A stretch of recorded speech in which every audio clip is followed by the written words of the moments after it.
In this video, I'm going to show you how you can easily share Telegram group link. Be sure to watch the video to the very end so you don't make any mistakes. Let's get started, guys, and first off we need to open up Telegram app. After that we need to search for our group.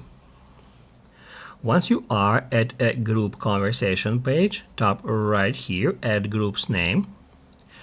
And then if your group is public, right over here you will find your group's link.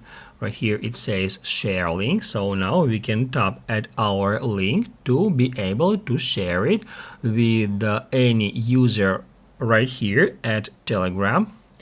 Also we can hit at copy link to copy it to the clipboard and then share it manually later.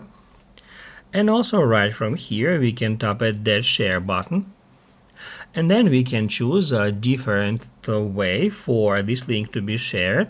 We can scroll it to the left to select the Telegram user, and also we can share it via AirDrop, messages, mail, notes, Instagram, Facebook, WhatsApp. We can use any way we want from here. However, guys, if you do not see this link box here, you need to tap at edit. After that, tap at group type, then select public. If private here is selected, just tap at public. It will require to enter your unique group URL here. Just enter the text after t.me and /, and then hit done to save the changes. After that, your link will appear right here. Basically, guys, that's it. So if this video was helpful for you, don't forget to hit the like button.